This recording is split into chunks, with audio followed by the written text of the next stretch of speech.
we over nosy. We on that brink of greatness, so close I fucking taste it. Premature celebration, so let's get fucking wasted. Hey, and here we is. Here we Hey, is. What's up? What's Hola, What going it on, is, people. What it is, people. Listen, how is everybody? Amazing, Wonderful. amazing. Happy to be here this evening on know, Fat right? Tuesday There you go with your before stuff. Cinco de Mayo. As always. I don't think we live on Facebook. We're not. Let's see. You know, Yeah, it's tripping right now. I don't know what's been going on with StreamYard lately. Yeah, they wilding. And I'm It might be Facebook too, because I told y'all my post still ain't posted that I posted 3 hours ago. It's still saying it's trying to post. wow. Facebook has been That was going a through a tongue. lot. That was a tongue twister.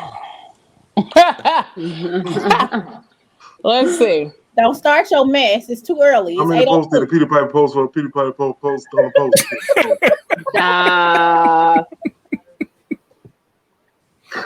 That's comedy. Oh, I don't know, guys. That's comedy. I don't know what's. I don't know. So I'm gonna just grab the YouTube. Lady link J and just said she's having share technical difficulties too. Huh? So Lady we J ain't just said she's having technical difficulties too. we ain't streaming nowhere right now. So the radio ain't even working. Dang. We're streaming on my page and on YouTube.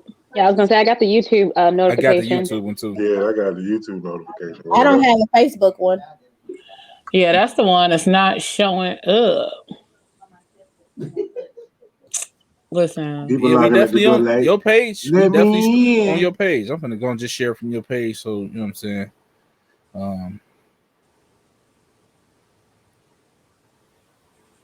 Oh, okay. Here we go. There we go. There it is. Whoop, there it is. And maybe.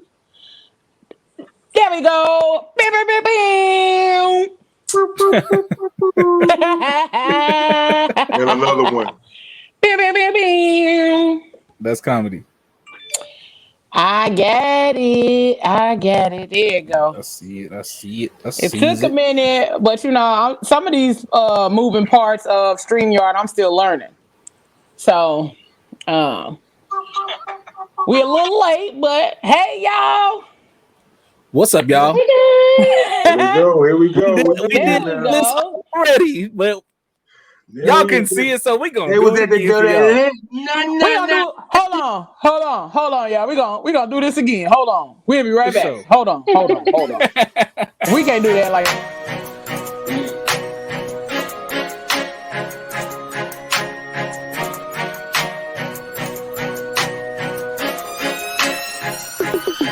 It's been a long and winding road, not to this point, but here I am.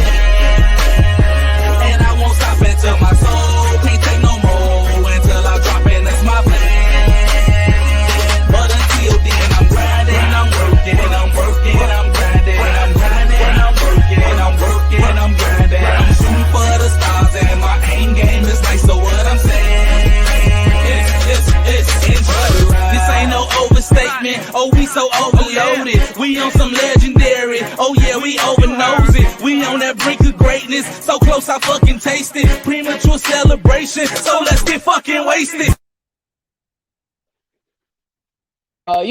we was not gonna start off like that.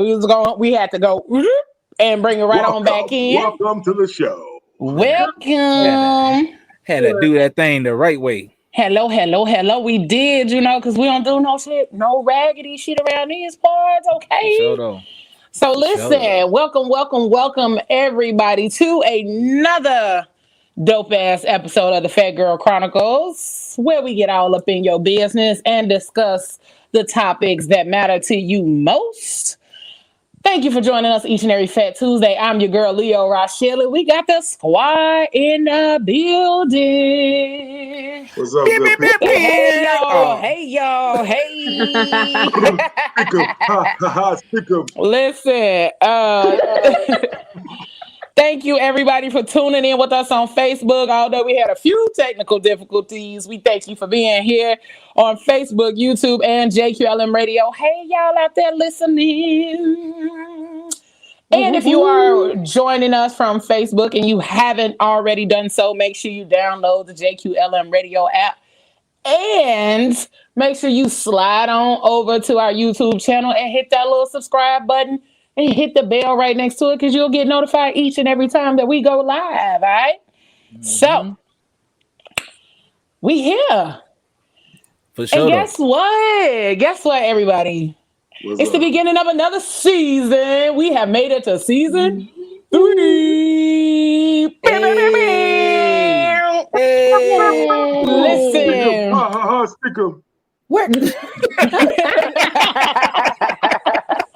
You know, that's that old man. That's that old man. That is that old man shit. That's that old man. It's okay. We love you for it. His hype tracks is definitely not new school. He using all the old hype tracks. Definitely old school, right? Baby Bubba. Not a baby Bubba. No, not the baby Bubba. Not say a huh.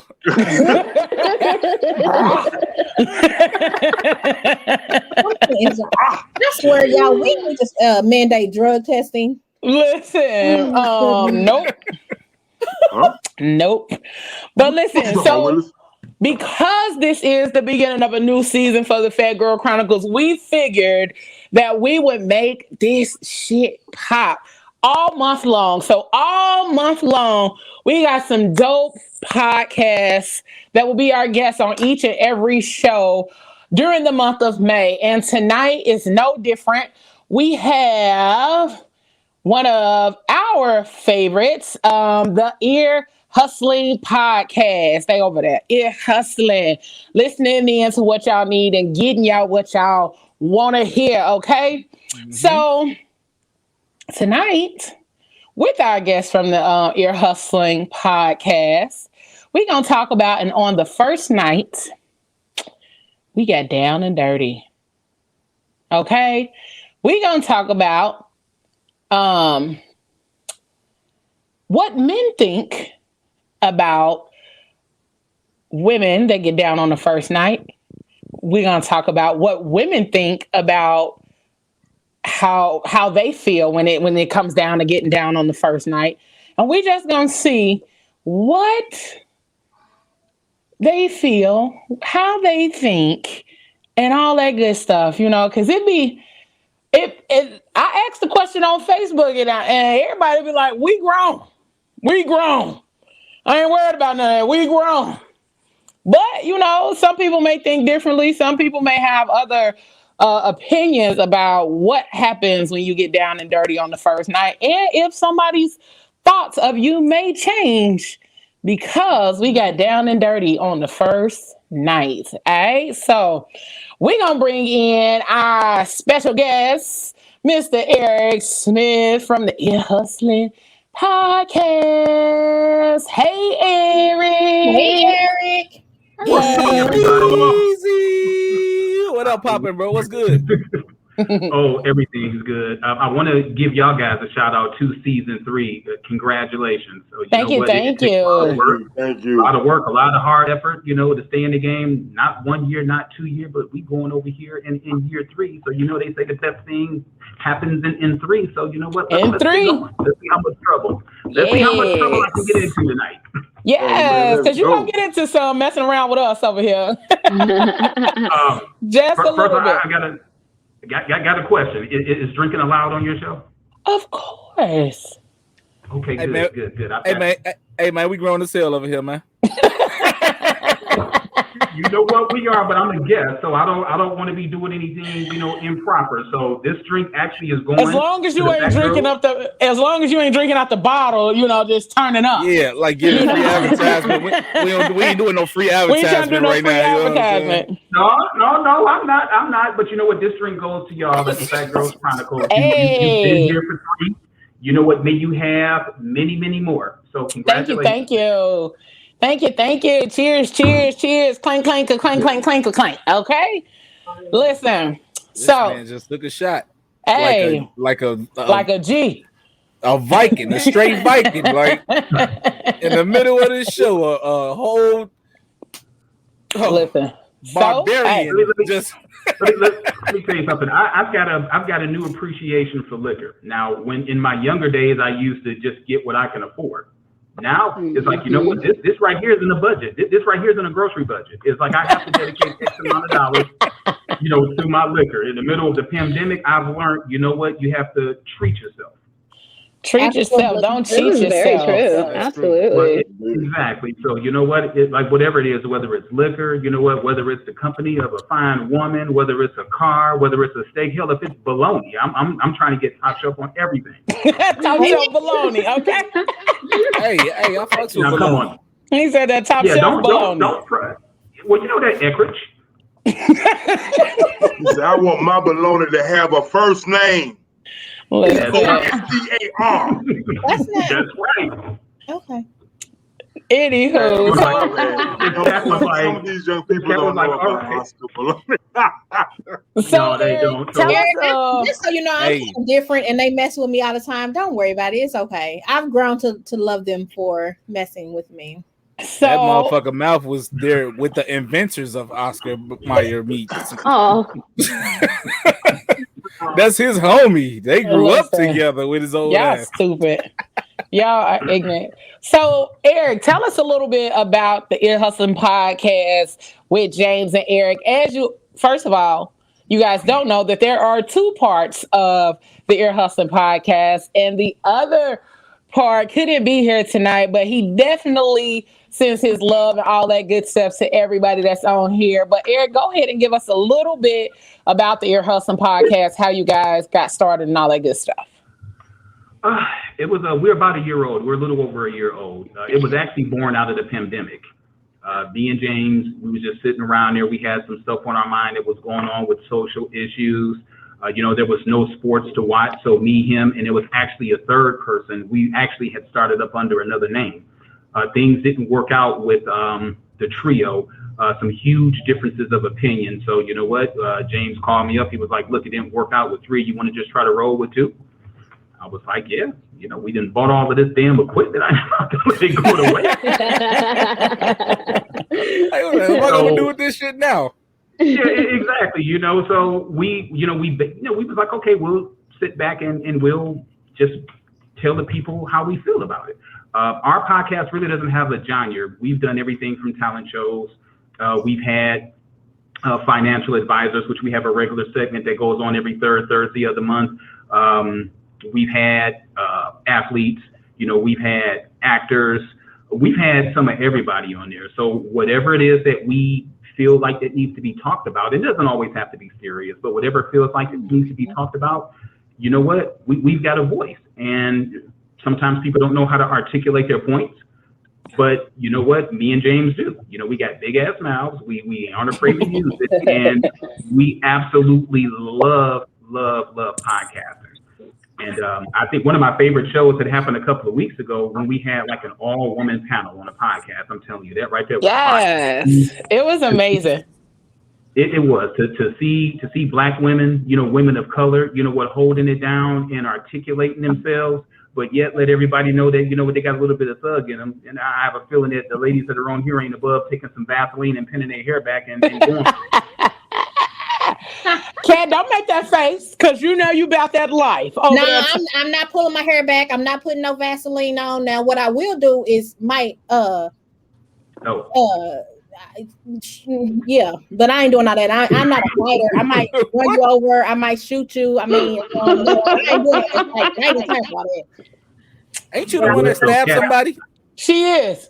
I can see cats that want to worry about it. You said it on the show. So what? Anywho, Eric. Eric. We want to thank you for being here. So we're gonna go ahead. First and foremost, go ahead, Trosh. I just want to say that I like the fact that y'all show doesn't have a specific genre that it follows, because that leaves you open to do whatever, and you know what I'm saying, have whatever kind of guests. You know what I'm saying, like nothing against the shows that have a set demographic that they aim at, but when you don't, then you know what I'm saying, like you could just free flow it. Yeah.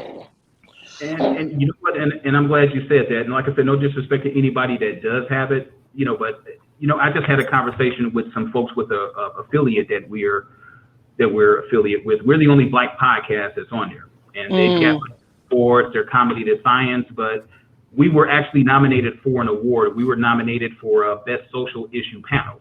I mean, we actually won an award from the Scene Snob. Regardless of what genre podcast you have, social injustice it needs to be addressed. You don't have to. You don't have to be Black in order to know what's right from wrong. And the things that have been going on over the last couple of years, it's absolutely, it's incredible. It's incredible that there's no shock value in somebody getting shot anymore.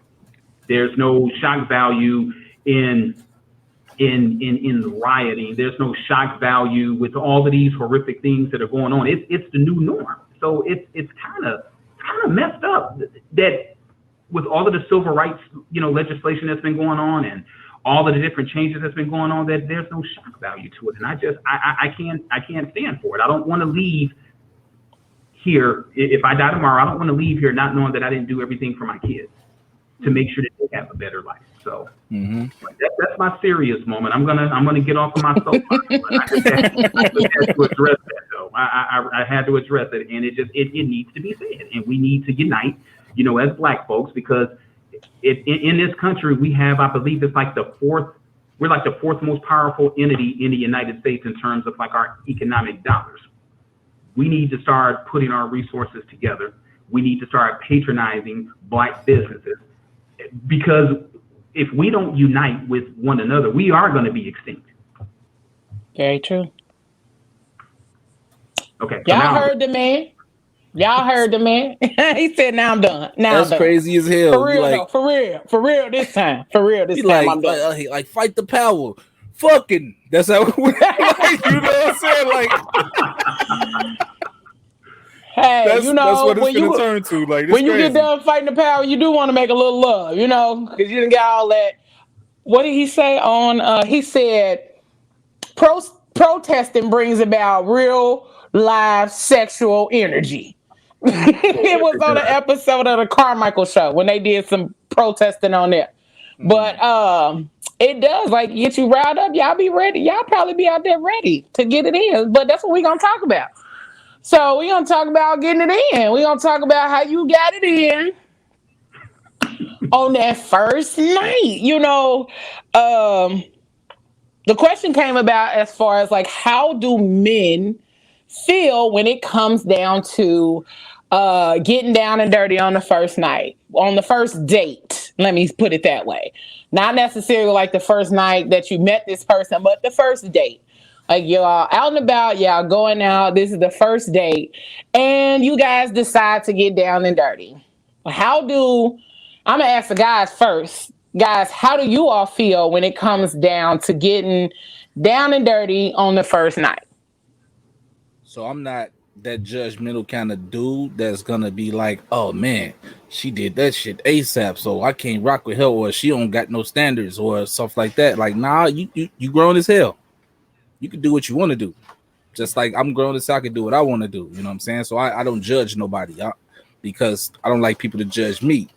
Like, just because you did that don't make you less than. You understand? You just out here living. Okay then. You out here living. What about you, Mal? You a whore. No, just kidding. I knew that was coming. Jeez. No. I think two consenting adults meet each other and have a conversation and decide to be grown together, that's their business. Exactly. Okay, then. All right, Eric, it's on you. You know what? I'll be honest with you. My opinion has changed since I've gotten older. When I was like in my 20s and 30s, it would happen, and it was like, yeah, it's like, you know what? But now, you know, yeah, like you're grown. It's like you got to get in where you fit in. Sometimes it just happens instantly. I don't think that there really is a timetable. I'll be honest. I think that women probably make a bigger deal out of it than guys do. But in the grand scheme of things, in the grand scheme of things, so let's be perfectly honest, with most women, they put you in 3 categories. You either gonna get it, you might get it at some point, and don't waste your time, you're never gonna get it. Never gonna get it, never gonna get it. There you go. There you go. Never gonna get it, never gonna get it. Never No, but gonna get it. you know what, to quote Ice Cube when he said, I respect the respectable. Mm-hmm. And like I said, it really didn't have anything to do with like the first night. It's really how you conduct yourself as a lady. That's what really most guys look for, is how you conduct yourself. Mm-hmm. Now, whether you give it up early or whether you give it up late, I'm not going to say that it's irrelevant, but we're going to judge you based on how you treat yourself. And it's 100%. Funny. It's funny that you said it that way, because Todd, man, that's watching us on YouTube, thanks for tuning in. He said you either going to bang on the first date or the 25th date. Either way it goes, you banging. That's it. Okay, Todd, man. That's a very true. And Burl says she knows what she wants and she knows what I like. It's a win-win. So ladies, when it comes to the first night, how do you all feel about the first night? Getting it in on the first date. If the connection is there, the connection is there. I mean, like we've all said, we're adults. It's going to happen at some point. So, like, I don't even know what else is after that. Like, it's going to happen. Like, eat booty today, or you gonna eat booty tomorrow? What? Bree, Cat? I mean, everybody said it. We grown. Yeah, I mean, you know what Bree gonna say? Yeah, you know what, Bree. You could have just skipped on this. The universe is aligned, and Jupiter, Mars, and the pink moon set.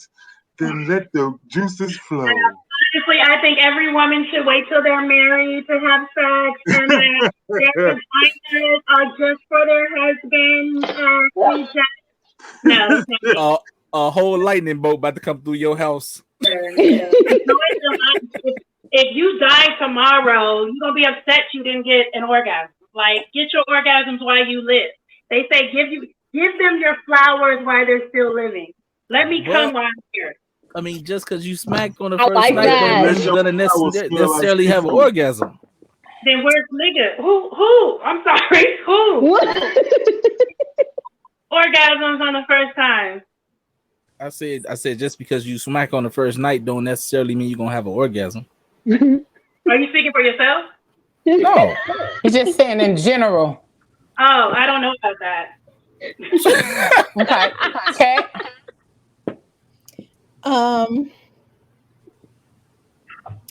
Well, Jesus. Take him to the scripture, Pastor Cat. Take him to the scripture. No, I'm not doing that. No, for real. Okay, all jokes aside, no, I don't have any issues with having sex on the first night.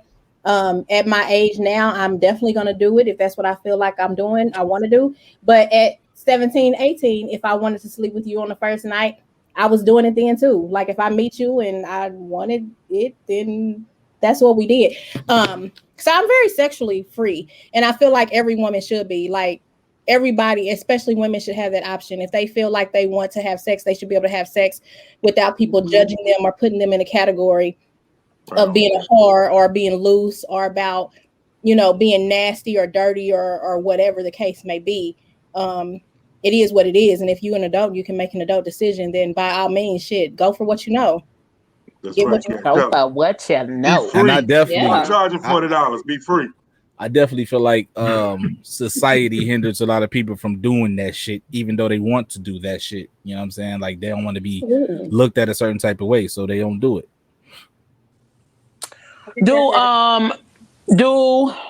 Well, we had the conversation. I was at the barbershop, and I y'all know I love going to the barbershop and talking to the fellas at the barbershop. But one of the things that they stated was that a lot of women seem to overthink the acts of getting down on the first night because they don't want to be seen as Mouth said, a whore. They don't want to be seen in that light. They don't want to be seen that way. Or they overthink it, kind of like, they think it may ruin the chances of actually having a real deal relationship with this person. So what are you guys' thoughts? Before I answer your question, I just want to say this. For me, and I don't know if any other women feel this way, but for me, for whatever reason, the way my psyche is, you'll have a better chance of sleeping with me on the first night than if we talk for 2 to 3 weeks. Because at 2 to 3 weeks, now I'm starting to feel self-conscious about myself. Like, oh my God, like, I don't know if I want this person to see me in this light or this way, or I don't want them, and I really start to overthink it then. But on the first night, and I don't know you, you don't know me, it's like, shit, it is what it is. I'm going to do what I do. You do what you do. We going to like it, love it, hate it. But if we hate it, I ain't never going to see you again. If we love it, I've broke that ice barrier, as opposed to us talking for 90 days, how people have their 90-day rule. And then it's like, well, shit, I mean, we just been dating, but like, do I really want you to see me naked now? Like, I mean, you think this of me, or you don't think this when I do these things sexually, or like, what does that look like? I don't know. That's just me personally. It just feels like weight, like so much thoughts, like all of that stuff is so heavy. Like even the opinions of how is he going to think about me? Like the majority of the world doesn't even know what they think about themselves, but they spend their whole life worried about what the next is going to think about. That shit just feels so heavy. You know what I mean? I like the sexually free. I like the free breed. That boundary, ooh, child. Unless I'm being tied up, but that's totally different. That's like a kink thing and not like bound. So Kiana said, hey y'all, it always seems men act cool about hearing women sexing on the first date, but when certain women do grown things like that, she's judged. That's actually very true. I was having a conversation. I posed this conversation to a group of friends of mine, and the one guy, he was like, well, if she did want to have, sex with me on the first date, then I probably wouldn't think of her as long-term relationship material. Or for him, like he was like, for me, it wouldn't be a long-term relationship with her because she had sex with me on the first night. And so it's like that. Yeah, that's your preference. That understandably so, but it's one of those things that's like, you're missing out. Like you just disqualified her from a long-term relationship just because, she obviously felt a connection with you enough to have sex with you. And then he went on to say, well, I would wonder if she did this with every guy that, she dated. And it's like that. Why does that matter? Exactly. At that point? It has to do something with self-confidence too. Because I feel like everyone would want to sleep with me on the first night. Oh no, I could not. Can we put Chi O comment up? Hold on. We got a few more. Nicole said, I'm weird, so it takes a minute for me. After day one, I don't know if your feet stink. I don't think it speaks to the success of your relationship, though.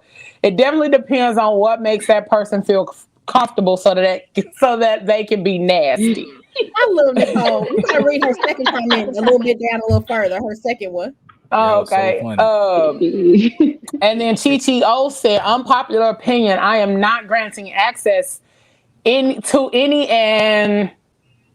anyone to my body. I think this mentality is why there are so many issues with relationships now. And it's crazy because like when you started this unpopular opinion, it's not that unpopular. You know what I'm saying? Like people actually run with that, and that's a real thing. And And I can see what she's saying though. Like that's what the issue with relationships. You know what I'm saying? Because I got to the goal line already. Like what the fuck else? You know what I'm saying? I already did what I wanted to do. Basically, that I think that's what she's saying. I'm not saying that. I took it as she was basically saying, wait up damn near to marry to have sex, or to definitely I'm like 100% comfortable with whomever. Like they gotta earn access to her. You know what? My opinion. But if her body wants it, it doesn't matter, because those are her fleshly needs. And not only for her, but anybody else who feels that way, you know, they have to get past that flesh wanting desire, which is when you have to go into prayer and meditation to get you over the hump so that you will save yourself. What'd you say, Bree? Because what got me was I'm not granting access to anyone to my body, but what if you wanted to? You know what I'm saying? Like, what if it wasn't what if you were attracted to this individual? Are you shutting off that part of your body, period, just because you met them for the first time? You have to. If that's your mentality, you have to. I think that's where discipline comes in. Desires of the flesh. You can't always give into that desire just because it feels good, or that's because you want to.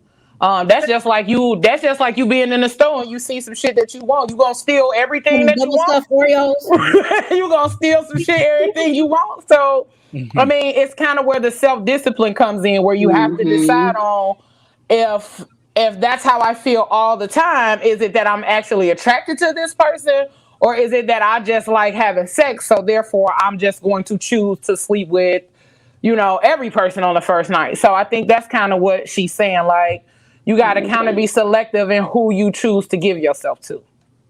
You was about to say something, E?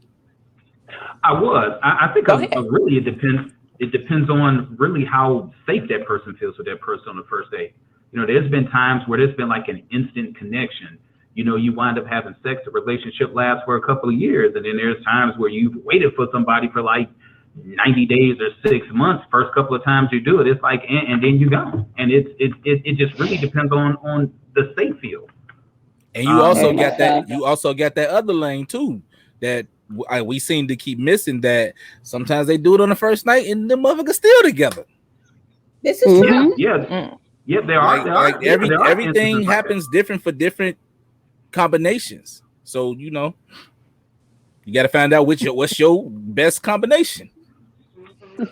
And really, it's like the man and the woman. You pretty much know when you look at each other after that first couple of minutes. You pretty much know what's getting ready to happen. Yeah. You know, there's some people who you can kind of persuade and coerce into it, and then there's other ones that's like, nah, you know what? I'm not even going to try it. But I'm sorry. And then you got that thing where like, oh, like I see you, yeah, I'm on that. But then you open your fucking mouth and I be like, God damn, I thought it was something more there. I'm gonna just do this and get the fuck on. You know what I'm saying? Like I'm gonna just do this and get the fuck on. Let me pose this question. I've asked a lot of women this question. When a woman meets a man, is it true within the first 5 minutes you have a feeling if you're gonna be able to get the poo-poo or not? It's up to him to lose it. I think women know if they meet somebody, if the chemistry is there, I think so. You determine in your head, you gonna give them some. So you would say 90% of the time it's up to the male to lose the opportunity. Oh, I don't know if I would say if it's up to them to lose the opportunity, but I mean that's well, you know what? I'm gonna say have you ever met a guy in the first 5 minutes? You're like, oh yeah, he can get this, and then y'all start talking. He say something stupid, and you're like, no, he can't. Yeah. So therefore, he had the opportunity. Briefing to lose her goddamn man. I mean, I don't know, because you know sometimes if people are just like a straight asshole, but there's still some type of chemistry there, it's like. Just okay, like I want to give them some and we can do this, but then maybe not go past that. And that's when we talked about before, people are in categories. Either we just gonna be together and just sleep together, we gonna be together, and it might be something else, we just gonna be sex buddies. We've had this conversation before. So maybe if they an asshole, maybe they just go in that category. Not necessarily they get turned into a hard no. Dude in her. I got a question. I got a real quick question. Go ahead, Eric. Eric. I got a real quick question. Now, y'all mentioned about a person being an asshole. Now, me, I'm nice by nature. Is it more likely that somebody's got a little bit of an attitude that's going to get it quicker than a nice guy? Probably. Oh, that's a good question. I definitely think edgy is more attractive. Yes. So, like, I think females feel like edgy is more attractive. I think it depends. That's not the case for dudes, though. I think it depends on. Now, dudes don't look at like, oh, I need a bad, like a fucking thug. You know what I'm saying? Like we don't look at that shit. Like it's just the opposite with us. Now, I'll be honest. I have gotten more first date hits from people that were exactly opposite, a little thugged out, a little bit on the edge, because they thought that they was going to teach me something. but they'll sit there, they'll talk all of that stuff like, well, I wasn't gonna do it, I'll do that. Like, you know what? Like, we'll see. Hey, nah, they ain't what it was. Eric said he slid in there with the shoulders. I'm Mr. Nice Guy. That ain't what it was. What was the nice dude? You was the nice dude, and they was a little violent. They thought they was gonna be beating your ass and making you do it. They was like, "Oh, he too fucking nice. Let me go ahead and whoop on this nigga and take his money." You know what I'm saying? You know what? I had this one experience where I was talking to this girl. Never really went out on a date, but I was talking to this girl. So she was telling her sister, but like, oh, he's real nice. He's real sweet. And her sister was like, you better watch him. He gonna get you and he gonna tear that pussy up. Like watch and believe. Like watch and believe. And you know what? And it happens more times than not. Because I tell them, don't let the smooth speech fool you. Like when we get up in there, when we get up in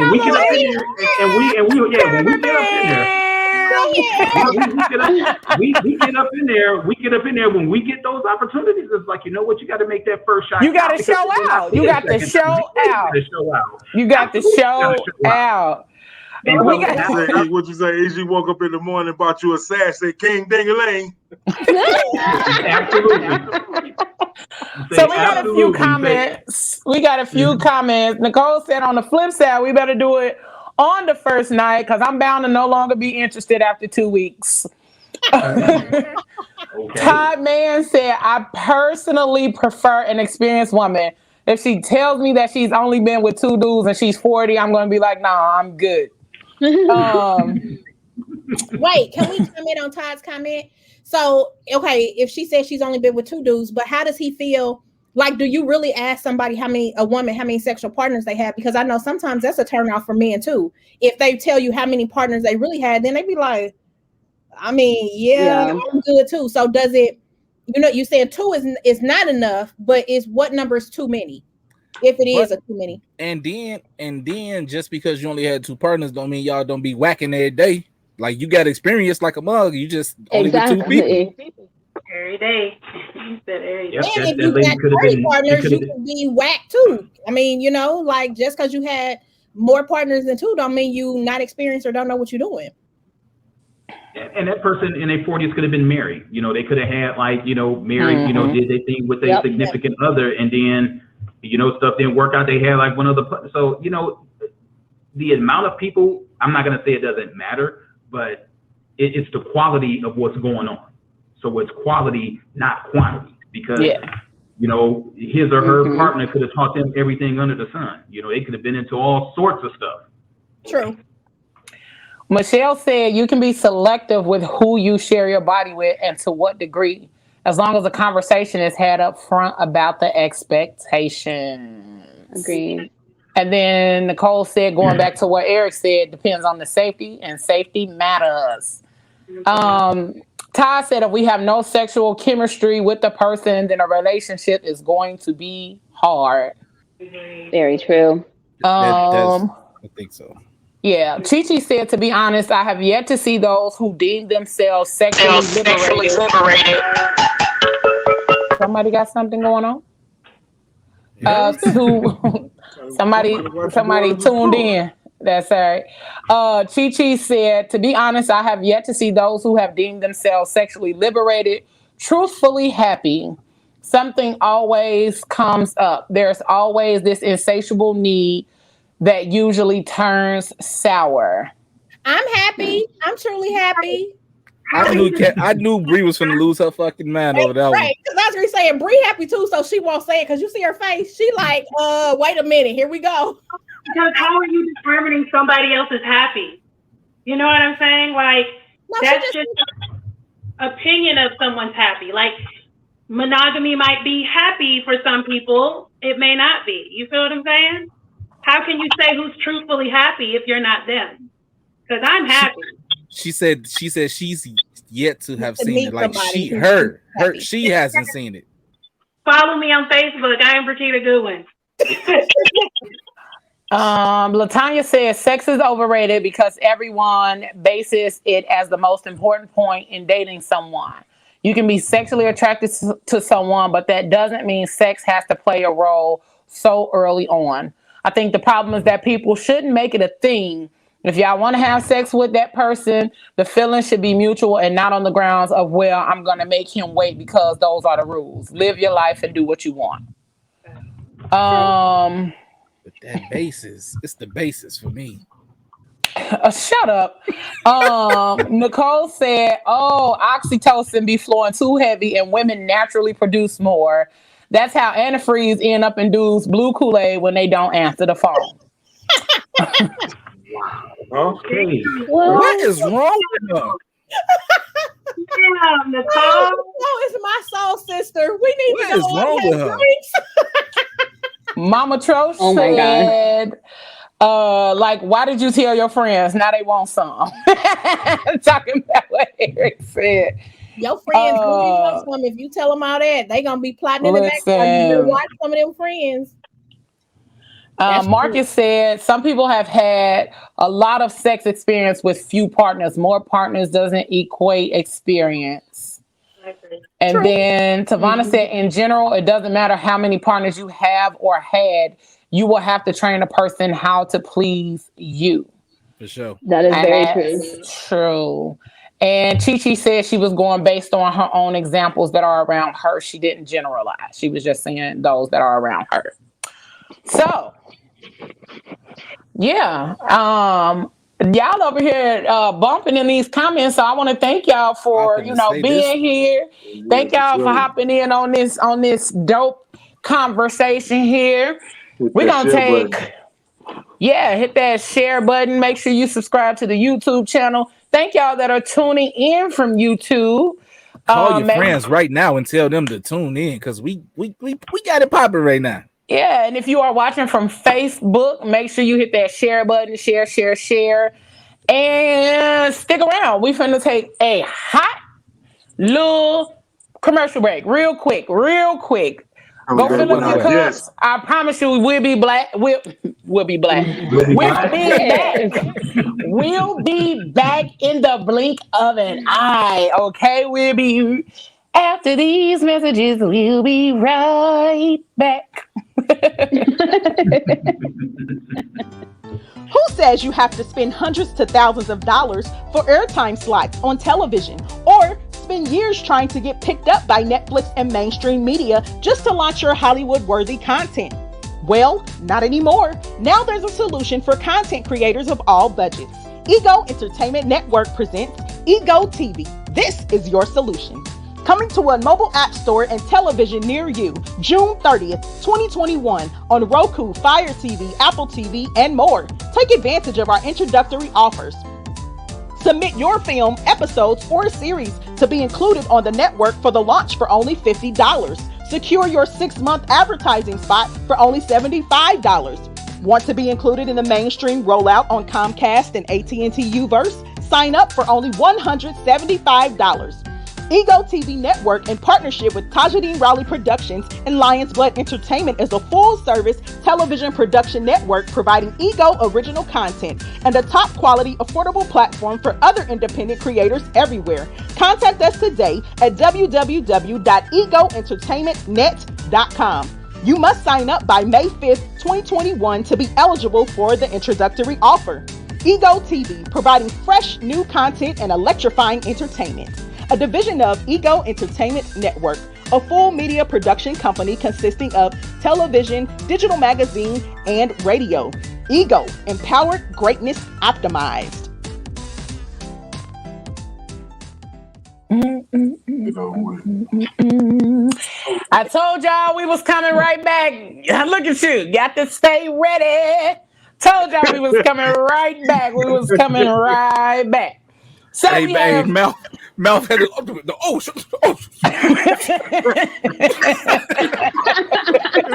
Hey, he done took off his shirt and everything. Like, we usually be going longer than that. I told y'all we was coming right back. Commercial break. So quick, y'all. We had a couple of questions, and Michelle wanted to know: do men know within the first 5 minutes of meeting a woman that they want to have an interaction with them? Of course, men just want to fuck most of the time. And so this the thing I always like try to address, you know what I'm saying? Because a lot of people be asking dumbass questions and shit like that. Like when it comes to he's saying like that. No, for real, because like it's this thing where motherfucker like, what was it that attracted you to like you? I haven't even said a word to you yet. The only thing I can see is your physical at this point. I even said one word. That's why I said something, because you're physically attractive to me. Man, like how can I say, oh, I want to be with you, or man, I was in, man, we on the same wavelength. How you know? So you saying that's a dumb question? When no, I'm not saying her question is dumb. I'm just saying like no, not her question. I'm saying you're saying when you are physically attracted to somebody and you say something before a physical attraction, then they're like, well, what made you draw to come to me or whatever? I'm confused. Yes, that's so stupid. What you think it was? What do you think it was? I have said no words to you. It definitely wants your intellect. What the fuck? But it could have been because what if you knew of them before you and then you saw them? Mm-hmm. So that's not what I'm talking about. That's not the incident I'm talking about. He said, no, that's not what I'm talking about. Okay. See, here's the thing about that question.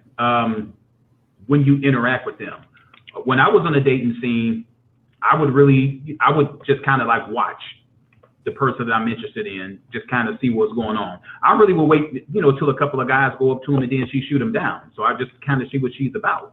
Usually I'm within earshot to figure out what stupid thing they said to just make that woman tell them to go away. So, I mean, it doesn't even take 5 minutes for a cat to know. Most guys will see somebody and we'll kind of like scan them over and watch them for a few minutes before we approach them. So, unless you're drunk, most men don't just typically just walk up to a woman on sight. It's not. I don't even think 5 minutes is correct. I think it's closer to like 20 seconds. Oh wow! Before dudes make like in dudes' head.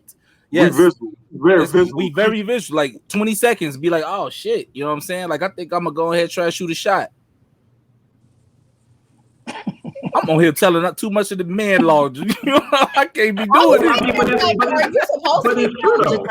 You think if a man see a woman, he said, "Oh shit," he'd be like, "I don't want to hit whatever." He said, "Cause ain't no man ever gonna say it." If a man do like this, he'll hit. Look again. One more time. And here's the thing: there are way more. It's the arrow. There are way more. I'm saying there are way more available women out here than men. When you take out, the ones that are gay and lesbian and all this other stuff, if you just do it like a heterosexual man, a heterosexual woman, there's like way more options. So a man's got a better chance, to be honest with you, of hitting because of the pure numbers. As long as you don't do anything stupid, then you usually stand a pretty good shot. Even if you leave all those in, though, bro, it's still a huge outnumbering. So you saying that most men got a really good percentage a shot at they express within these first either 20 seconds to 5 minutes that they want to hit it, sleep with somebody, however you want to word it, that the women are going to give in? Like they'll be successful in that quest? No, we were speaking. Now what you're speaking on is a man that's what Andrew said. He said yes. Yeah, I say yeah. I mean, because if you think about it, as long as you don't blow it within the first couple of minutes. I mean, some people you can just go straight up and be like, okay, hey, you know what? Life's short. Let's just fuck. Some people are okay with it. Other people want to be. It's some ugly men and some ugly women out here, man. Everybody it is. But you know what? My thing is that I've seen the ugliest cats get the most attractive women. they get on the first night for whatever reason it is. I don't know. And that's so true. Like you seen guys with shiny shirts on matching their church shoes with pretty women. They be funny.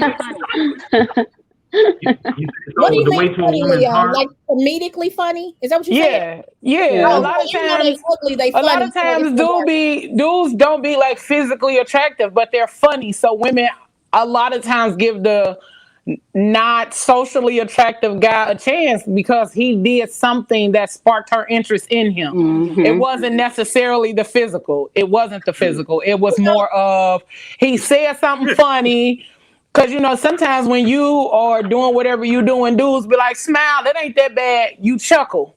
Or, you know, or something along that line. Sometimes that's how they end up with a woman that most people be like, how they end up together? So y'all be like, so if a man make y'all laugh, y'all be like, he might can't get none of this regular poo-poo, but he can get some of this giggle pussy. No. Don't start. It's 8:51. You got 9 minutes. But you know what, Leo, you right. But I think that will actually lead into a whole nother conversation, which is the topic of there's a lot more. I don't think women look at men from a straight physical standpoint like men look at women. So therefore, you do have a lot of more attractive women that date men that may not be that attractive, whereas vice versa, men, like a couple of these guys have said, no, it's straight physical. Like if it ain't nothing popping physically, like we you know, whatever. And I don't think it's like that with women. Women do give guys a chance. And that makes sense. So Marcus said men are visual creatures. Of course we know in the first 5. And then Nicole said, therapist brain alert. Why do y'all think these rules were created? Also, if you were raised by parents who instilled the beliefs that sex on the first date is a no-no, how did you learn to embrace the different ideas without shame? They can't. You live and you learn. You know what? Just like with everything else. They had their first orgasm and realized wasn't nothing bad about it. Lord Jesus, that is not it. I don't think that has a lot to do with it. No. You know what? My mom and dad, they had sex on the first night, and up came my oldest sister.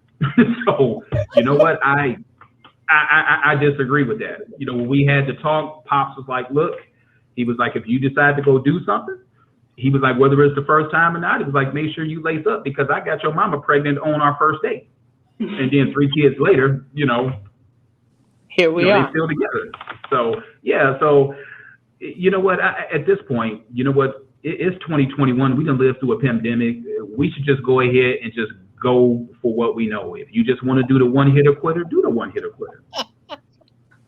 And you know, if it turns out to be something more than that. What did the year have to do with it? It's 2021. basically that time changed. 2021, you know. Basically that time changed. YOLO, you only live once. Look what we done been through. Look what we done been through. You know what? And it's going to wind up coming to pass in a couple of years about how many pregnancies have happened since the pandemic. So there's been a lot of folks, you know, that have messed around there and hooked up. You know, COVID or not, it was like, hell, you got needs, you got needs. Yeah. The second baby. But yeah, exactly. It's definitely a baby explosion because my daughter during the pandemic, I'm about to have my first grandchild. Congratulations. Thank you. The guy that she was dating, you know, they were like dating and next thing you know, I'm like, and she was like, what it is like when you know, you know. So she wound up finding her love during this pandemic. But when you know, you know. And there's nothing wrong with about that as far as like being losing and all of this other stuff. So it really depends on your belief and your comfort level. But yeah, I you know what? I'm not going to be judgmental. This pandemic has taught me a lot of stuff. If you don't go out there and you don't go after what you want, you're going to miss out. But be safe and be respectful. My parents never talked to me about sex, period. That was just my mom's mom passed away when she was really young. She didn't know no better. But my goth thing came in with religion. when I went to church. Like, I will say it, I think religion is the biggest cock blocker ever, right? Like, I think that it was one of those situations where I was told what I should be doing, right? And I did it the way church folks and religion say you're supposed to do it. And I still was not happy. I was married for 7 years and didn't even know my own damn body because I was taught that my body was never, it's wrong to explore you. It's wrong to touch yourself. So we're telling these women and girls this shit. So then we get with men who are supposed to tell us our bodies or all this weird jacked up shit. So for me, it was all about going to the root of, Bree, do you believe what has been told to you? Like, why is it that you are not able to be sexually free? Why is it you can't be financially free? Why can't you be emotionally fucking free? Why do you care about what everybody else is telling you you have to do? And that's what I feel like that was the biggest hurdle for me to come out of, was that box of shaming myself because of what other people told me was wrong about me. So you feel what I'm saying? Like, I think if we live more to the truth of what we desire and the truth of what we believe and not all these boxes that were put in. He's going to think I'm a hoe. Well, he's a hoe. Very well said. Very well yes. said. So you Thank you, Pat. Thank you, son. Went off the chain, huh? No, and I think the rules were created, going to that first question, I guess were to one, kind of keep the purity of a woman, I guess. But yet no one really cared about the purity of the man in the sense. And so everything was always just forced upon women. The woman. Mm-hmm. And I think that's why those societal rules were created. Oh, if you do, then, you know, you're not valuable anymore. No one's going to marry you after this point. Oh, that's kind of like that show. What's that show that was on Netflix? Where they call it like they take all the women to the ball in the pretty little dresses to try to find a husband. But if somebody has sex, that means they soil. Like a debutante. The Brit, what was it called? Yeah. Bridgerton. Yes. Yeah. Yes. And I mean that's how it's always been. Like, you have to keep your purity, and it goes with what Bree was saying about religion and church, and how everything, you aren't taught about, you know, being in a relationship and having sex, and you are taught that it's wrong. It's wrong. It's wrong. It's wrong. Like, no one ever had the conversation that when you are with your husband, it can be pleasurable. You know, as a woman, you can enjoy it. No, we've just always been fed the shit's wrong. Well, because speaking, you know, from a biblical perspective, it was you only have sex to procreate. That was it. That's all. It's not supposed to be anything other than that. Which is why, you know, a lot of things that I do say in, you know, on here in my private life, whatever, people, when I say I'm a minister, they're like, what the hell? Like, what? Because I don't do typical churchy minister stuff. Like, yeah, I'm way outside the box. Like, I've been outside the box since I was probably 2 years old, but I mean, it is what it is. Nicole's comment. Right. That's what I was over here laughing at. Because she's dumb. Going back to Africa. Because she's dumb. And if you know where that's from, it's hilarious. But she said, kind of going back to the comment about ugly dudes, it's the confidence in ugly dudes too. Like, they're always gonna step. Some of the cute dudes be wanting to be approached. I would definitely say that as well. Like, ugly dudes be confident in a mug, so you gonna give them that opportunity because they didn't step because of the confidence. They don't care. They don't care nothing about rejection a lot of times. We get used to it. We get used to it. They be like, well, okay, whatever. You know what? And then we had. Go ahead, Eric. Okay, so as women, have any of the women ever approached a dude? It's like, you know what? I want to give it to him tonight. Bree had. Thank you, Bree. Yeah, so we all have to speak at once.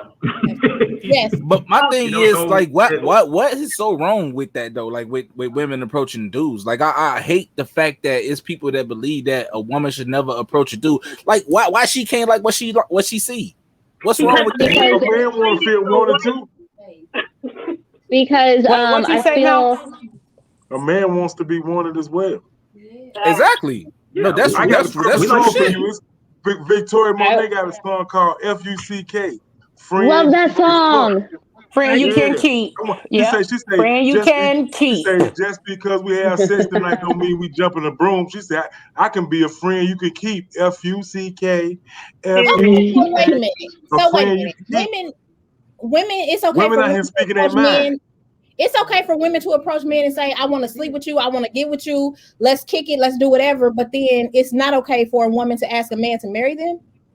I don't agree with none of that totally shit. It's disrespectful. No I man agree that want people can do what they want to do. Oh, okay. People can live how they want to live, do what they want to do. Right. I don't look down at when you see the post or whatever, or you see a woman like proposing to a dude or asking him like all that, bro. Like it's society that got people thinking that bullshit, man. So let me ask you this, Trosh.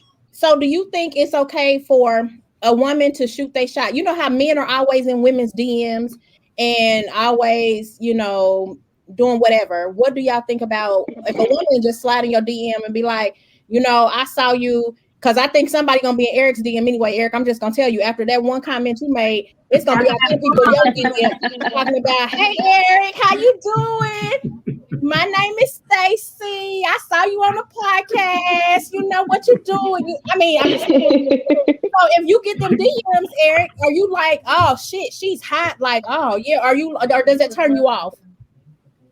No, it wouldn't turn me off. Well, first of all, not single. So anybody who does slide into my DM, I'm just gonna have to respectfully, let them know what my status is. And I'm gonna tell you right now, while my husband ain't in the house, my daughter was like, "Ooh, let me see what Eric look like." Period.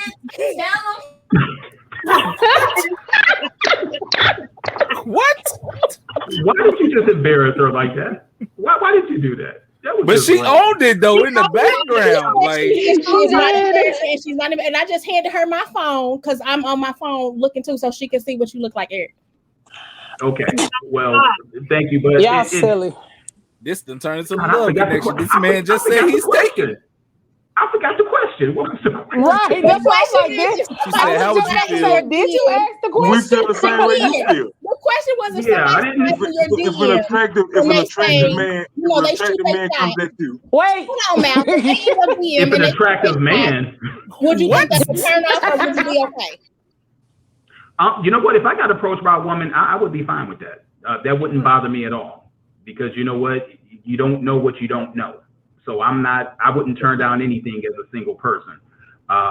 So yeah, I'm perfectly fine with it. Hell, somebody, please let me know what's going on if I was single. So, men, we like attention. We really do.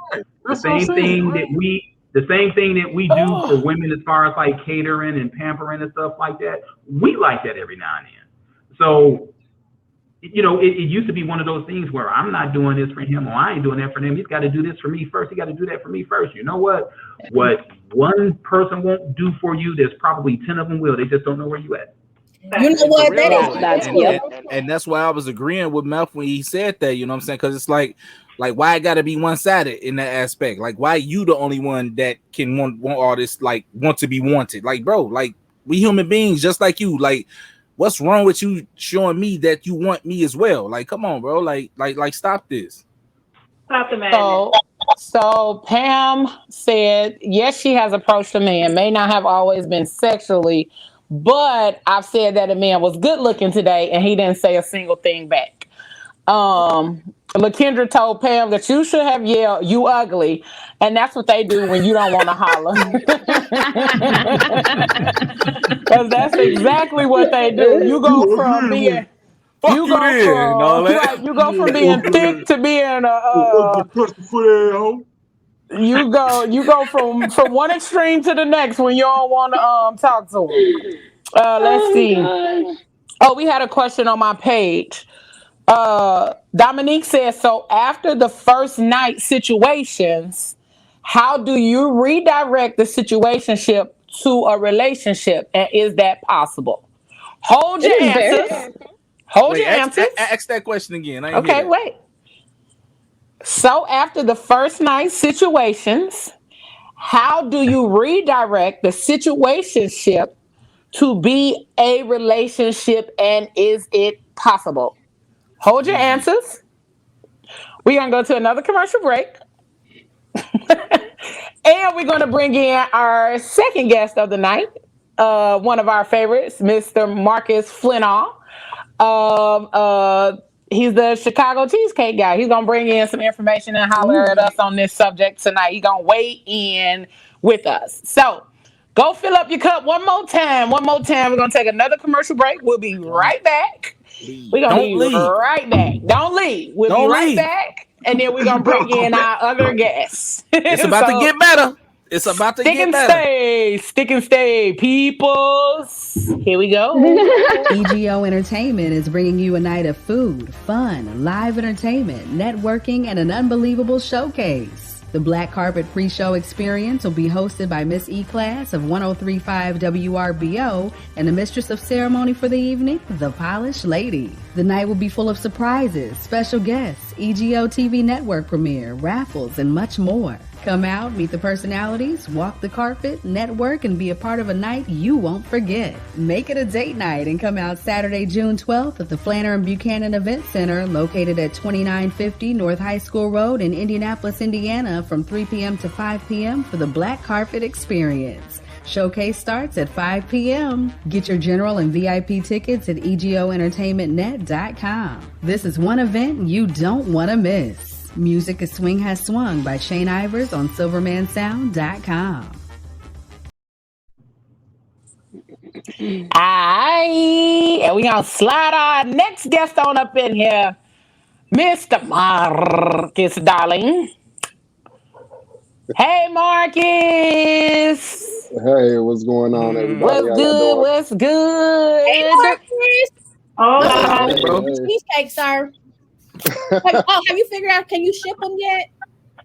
I am still working on this shipping. Okay, can we introduce him before you start asking questions about the cheesecake?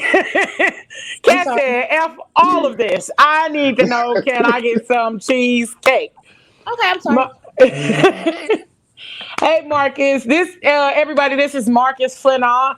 He is one of our avid viewers, and he always has really, really great stuff to say in the comment section. So why not have him on for this very, very interesting topic? So, Marcus, tell us a little bit about yourself. Why you want to open that can of worms? Listen, because you always have some really funny and dope stuff to say in the comments. So why not have you in on getting down and dirty on the first night?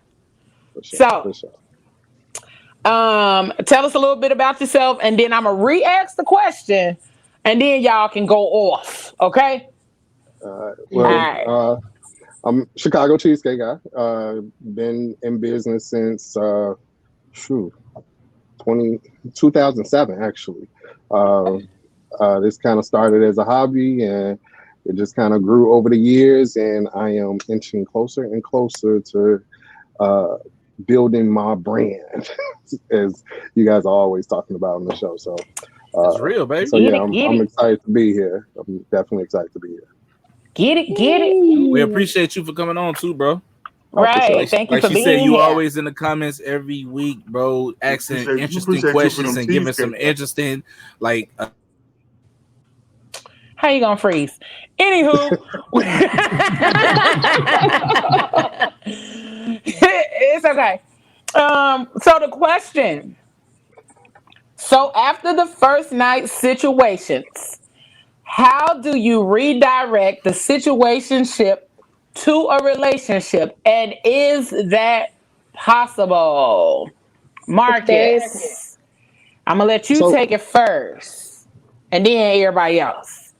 Because Marcus just hopped on here, so we're going to swing it around.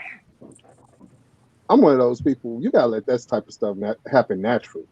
You know, people are always trying to figure out a way to make something happen. And if it's not supposed to happen, don't make it happen. Just let it happen naturally. I like that. I would also be like, so y'all can do what y'all do. It's just a conversation. If y'all feel like, oh man, we should probably entertain this a little more, just have a conversation. That's it. Like if the answer that you get from the conversation is nah, we ain't gonna rock like that, don't rock like that. But if y'all want to do it, like keep rocking with it. Like he said, let it flow naturally. Like if it happens and blossoms something.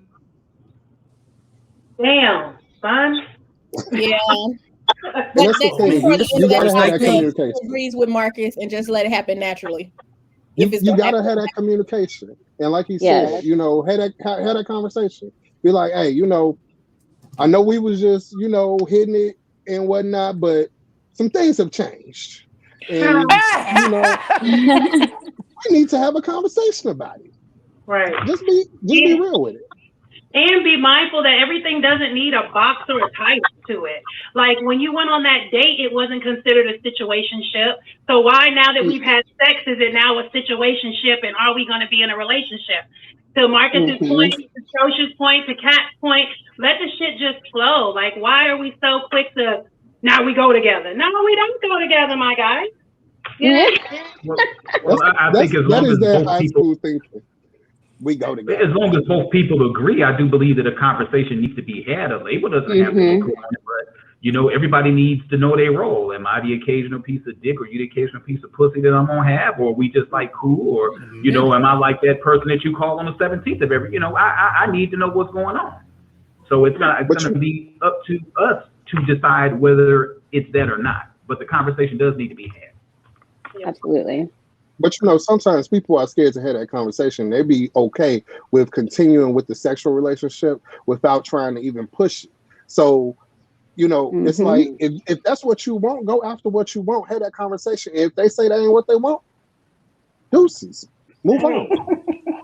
That's all I'm looking for. And it's just I don't want to try to demographic of that conversation. It's just how that combination goes. But like, why is that? Like, why is that question so? Like, why is that conversation so taboo?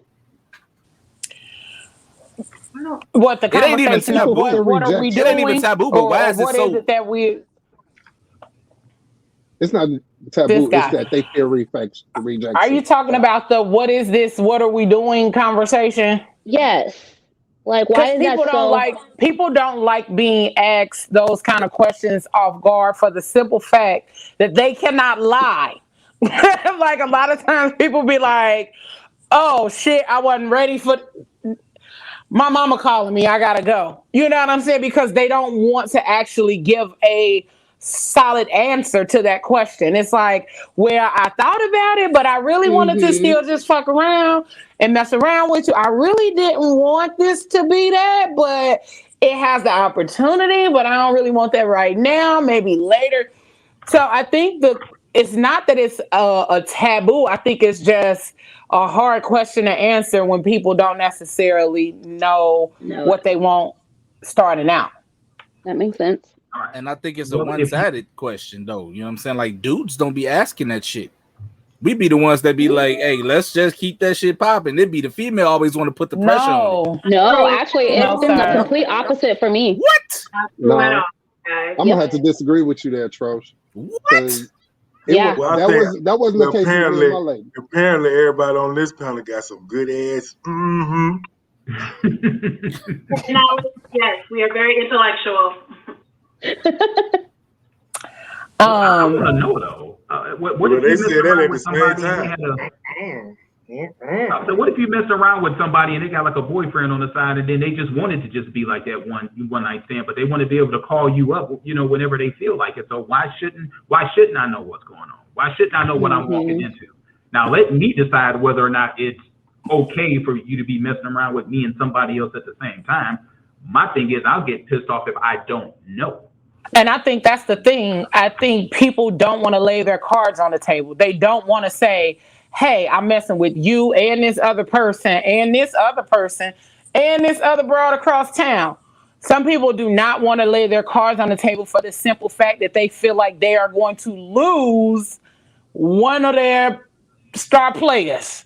So in order to not lose one of their star players, they're not gonna lay their cards on the table. They're gonna be like, well, this is what I'm doing, and it's just with you.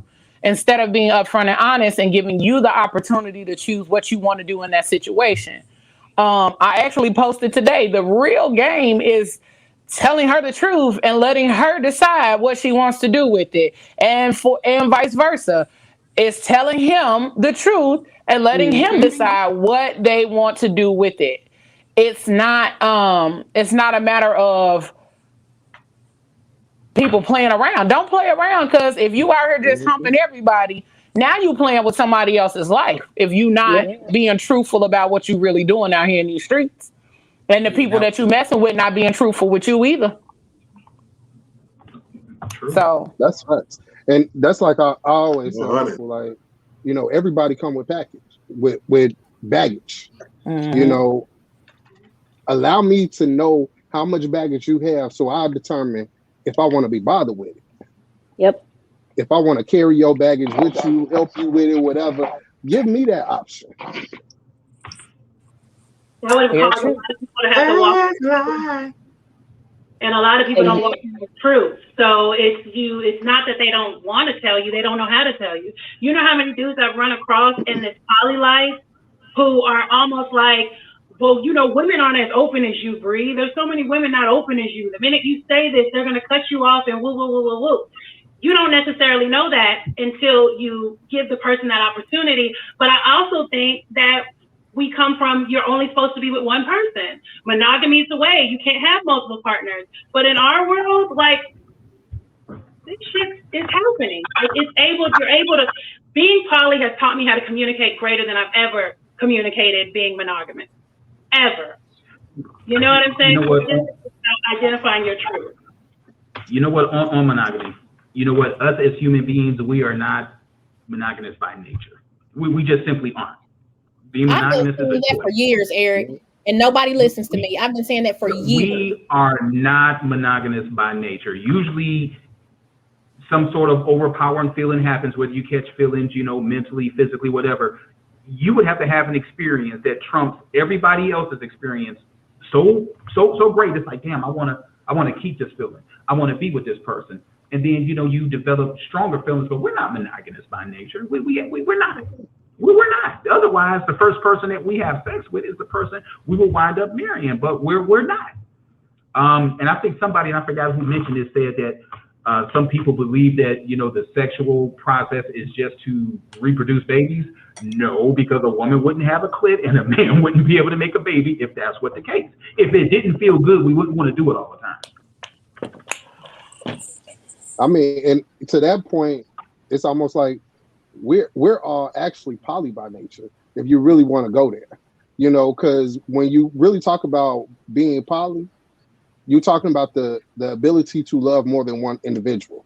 I've been saying that for years too. Ideally, all of us are poly. I love my mama. I love my girlfriend. I love the kids I work with down the street. What?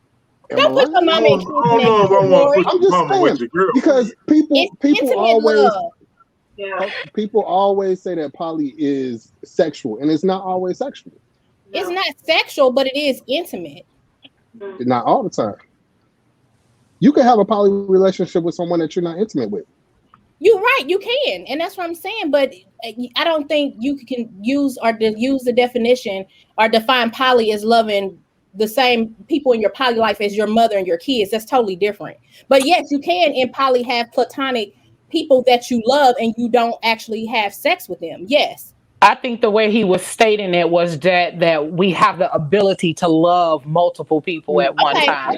Not necessarily in the poly way. He was just saying, like, we have the ability to love multiple people at one time, like we love our mother, our children, this, that, and other. Okay, got it. Okay, yep. Yeah. I agree. Okay. And Marcus both said was, we're not monogamous by nature. We're all poly. We have the ability to love more than one person.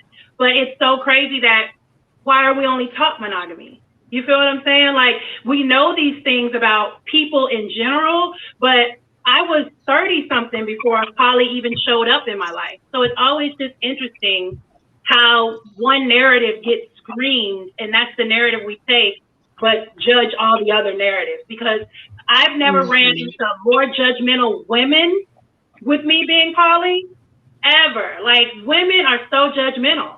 Like, don't tell me what to do with my vagina, and I won't tell you what to do with yours. Don't tell me what to do with my heart, and I won't tell you what to do with yours. But it's such a, I don't know. So Pam said, what about those who honestly associate sex with the intimacy of relationships, and once they have sex, then there is more on their mind? Communication. Yeah. It takes two people to be in any type of relationship, whether it's just a physical relationship or whether you're going further. So communicating that beforehand, afterhand, there's some communication that needs to be had. Because if I'm catching feelings, for example, and the woman isn't, then there's going to be a problem. Because either my feelings are going to be hurt, or until she tells me, I'm going to keep calling, I'm going to keep trying to pursue, and instead of you just telling me, well, this is what it is. It's just me and you, doing it whenever I feel like it. And some people are okay with that role. But you need to know what's going on, because that's how people's feelings wind up getting hurt in the end, because you just don't. Very true. So kind of going back to what Marcus said about baggage. Pam said, are people supposed to tell that baggage on the first date or after you sleep together the very first time? When do you expose the baggage?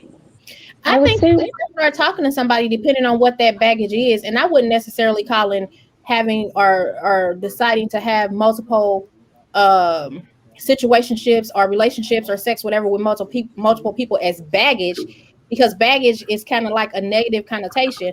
But if I'm sleeping with multiple people and I meet you, me personally, I feel like behave before we do anything.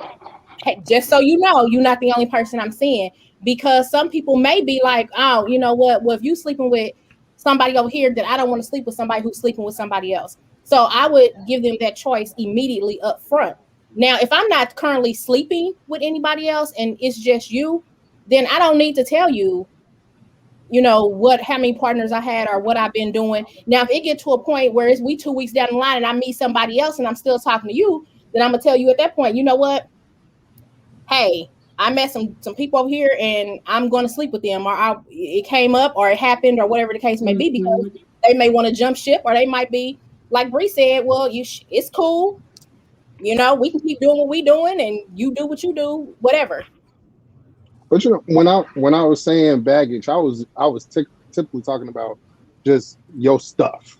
We all come with stuff when it comes to, being in a relationship with somebody. And when you're dealing with other people, you wanna give that person enough time to let them know, like, hey, you ain't the only one. I'm talking to other people. You do with how you would want to do with it. You know what I'm saying? That's your information. That's my information for you to know. And if you want to continue with this, then let's go. So it's really no time frame that you can really put on that. It really is on a case-by-case situation. But I feel like a lot of dudes respect, at least in my world, they respect me telling you, like, this is what my situation is, versus waiting months down the line and then coming out to say, hey, by the way, this is how I operate. Like, I always get that. Like, I really appreciate your honesty, because a lot of women lie. And I don't lie. So, you know what I'm saying? So I think it's depending, again, on what your baggage is or stuff is, it depends on how that shows up. Kendra said that you need to set expectations. Kendra, explain in what way are you setting these expectations for the people? Because a lot of times people will say that when you set expectations, you set yourself up for disappointment. So in what way are we setting the expectation? because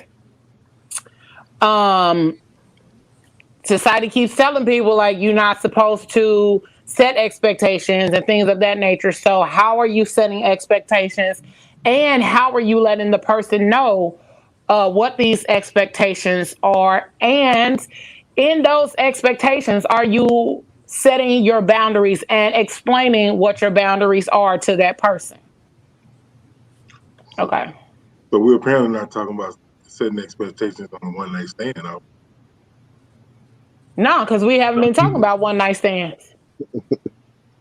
We're just talking about giving it up on the first night. So, I mean, there are some people, you know, when you're talking to them in the course of the conversation, they like the conversation. They're like, you know what, you can get it. You know, others are setting the expectations that I'm not opening up my legs. You know, I'm not undoing my zipper. You know, it's just not like that right now. So you can set expectations, you know, because like I said, we all know what we're going to do when we first talk or hear that person. You know, it's like, but that goes into it.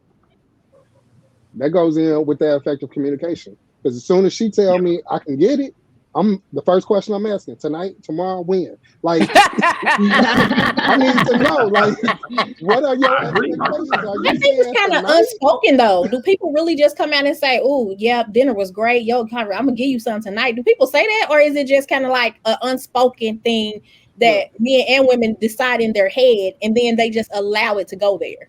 Do people really verbalize that, though? Communication is our partner. You know what? Clarity is our friend. All right. I just need that clarity. It's situational. It really depends. I'm sorry to be to interrupt. Go ahead. Nah, you good, bro. Go ahead. No, it's situational. I mean, there's, you know, like we've got some real strong independent women over here. You know what? It's either going to be black and white. It's either we're going to do it or we not. That gray area is where people get tripped up at.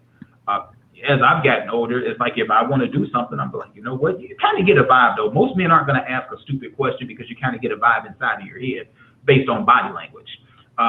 So, you know, dinner was great. You know, what you doing later on? Do you think we could spend a little bit of time alone together? You know, if the answer is like, yeah, we grown. You know, hey, if I come at you, like, you think we could spend a little bit of time? I'm like, hell no. I'm like, okay. So, you know, it's either going to be yes or it's going to be no. You know, sometimes, you know, your radar might be off, but, you know, I agree with Marcus. We got to have that communication because it's a lot of folks catch. Yeah, a lot of folks catch cases because of miscommunication. Yeah. Exactly. Got to get that consent. Yeah, Michelle said you're just hoping the chemistry is strong enough afterwards to continue communication afterwards. So you got to just hope. This nigga picture. I've got a question, and I've been dying to know this because most of the time after, you know, the sexual experience, usually I call. Is it something about women? Do women wait on that call from that man after that first time, or you know, how does that work? Because sometimes you feel a little awkward, you know, if it didn't instantly, you know, come out that way. And it was kind of like a slow build, or you know, if she just jumped on me, or you know, what's the expectation on that first call after that first time? I don't think it's an expectation, but in my experience, I've always gotten, like, even if it was bad, I've always gotten a text like, "Oh, that was really good," and I'm just like, okay. So I guess you found out you flexing. Tony just flex one time, real quick. Slid that low key flexing out. I don't know if it's like, I don't know if it's an expectation, or I mean, I guess some women do wait on that call because I've seen a lot of movies, or you hear like a lot of talk where they're like, "Oh, well, he didn't call me after, like, what do I do?" And all those other different types of questions and things. So I guess some people do wait on it. But for me personally, if you don't text me, you don't text me. It's neither here nor there to me. Oh, okay then. You're a whole little dude. You're a whole little dude out here. But I mean, like, if I really enjoyed it, and I want to see you again, then I'll be like, yo, that was awesome. But, you know. Just but I mean, if you don't text me, it's neither here nor there. What'd you say? Pam said that she is a. Oh, go ahead, Marcus. No, go ahead, babe. I was just trying to chime in. It's like we both adults. You know, if I don't hit you up first, then hit me up first. Like if you was interested, then just hit me up. If I was on your mind, tell me. Like, and I'll tell you. It's just that. Pam said that I'm a natural flirt, and I know it. In the South, we call it charming, but you can feel the vibe between each other. It's a give and take. And then she said, not really, but she's gonna text you to see if you still up in heaven, B. Wow. Okay. You got that fire. Y'all silly as hell. So when it comes to the communication afterwards, like Eric asks, like, do you text first or whatever? But how do you initiate the communication if there hasn't been communication for days? Like, do you feel some type of way if it hasn't been some type of communication after for so many days? But the stipulation is that you really feeling this person and you haven't heard from them or y'all haven't talked in days. So how do you feel in regards to that? What type of communication kicks off, or do you feel some type of way afterwards? That's the hey big head text. Yeah. I think initially you will feel some type of way, and then you kind of, I would say at that point, at least send a, hey, you okay? Like, are you good? And then if they don't respond to that, then you got to check your feelings, because you put feelings somewhere in the mix that there shouldn't have been feelings. So it's like, you got to eat that up. Like, okay, I got to take that in. And you pick yourself up. You feel what I'm saying? It's one of those situations. Why you didn't call back? Right. Because you didn't eat that up. And hey, just real talk. We might just be giving you some space to go ahead and hook up with all the other guys that you're messing with. So, you know, we're giving you some time. We have to save the time. Okay. Waiting for the rotation. All right. That's what I was gonna ask. On Monday. We hooked up on Monday, so I'm gonna wait until next Monday to hit it back up, because Monday night gonna be my night. So you don't already put this in the schedule. Right. Yeah. But you at least got a text to confirm Monday, though.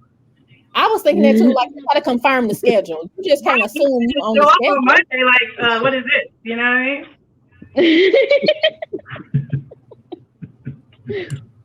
Yeah. Communication. Yeah, exactly. Michelle said the biggest enemy is the chatter you have in your head. Ooh. A woman would think that they are disinterested when in fact they may be busy, sick, or wherever. Don't shut down the communication. Don't shut it down. Don't shut it down. Sometimes we talk ourselves out of stuff. Yes. Absolutely. KP.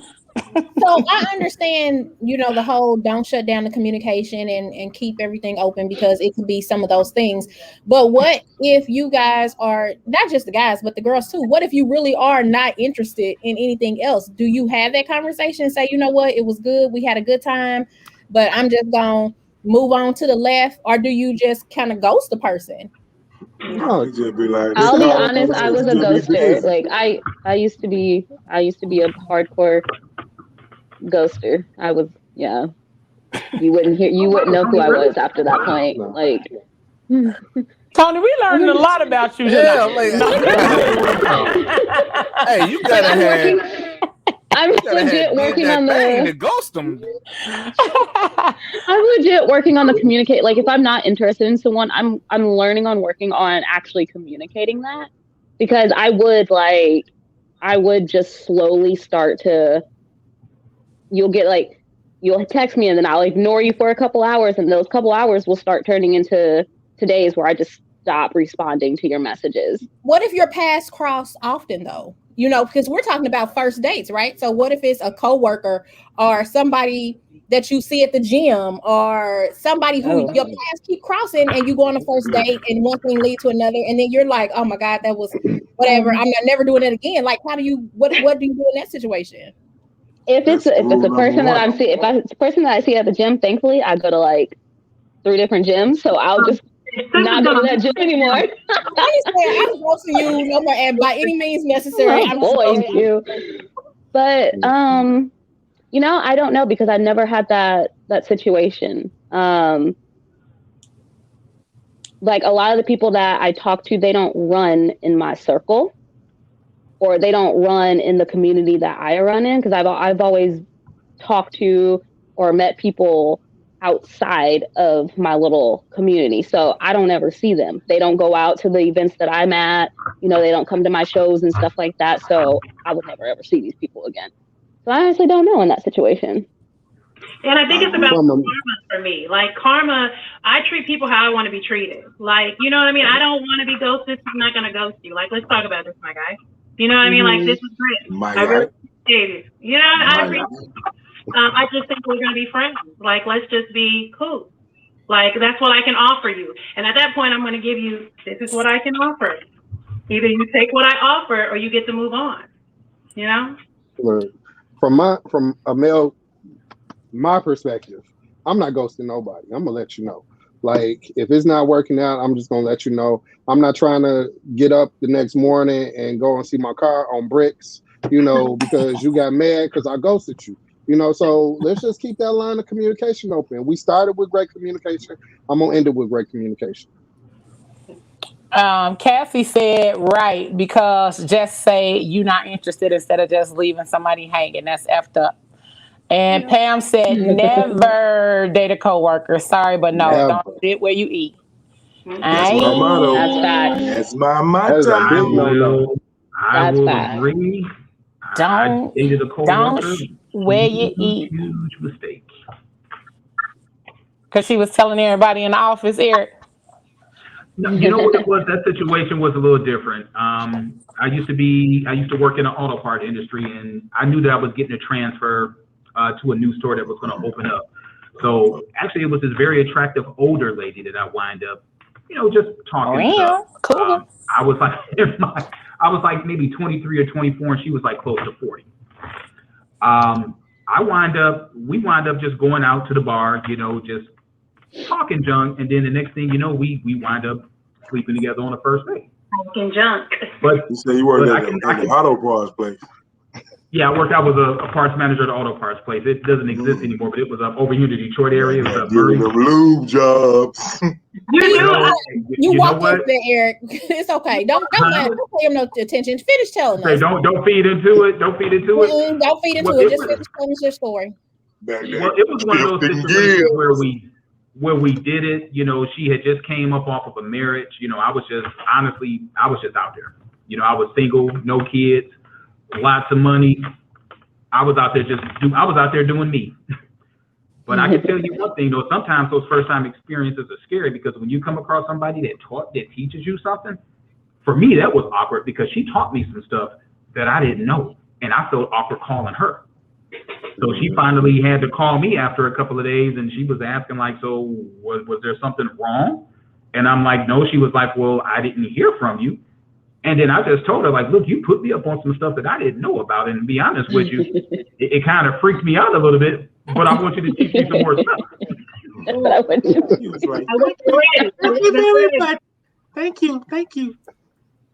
So yeah, like I said, she taught me some stuff that I definitely passed on to some other people, you know, as I, you know, moved on to other relationships. But yeah, sometimes preach one, teach one, huh, Eric?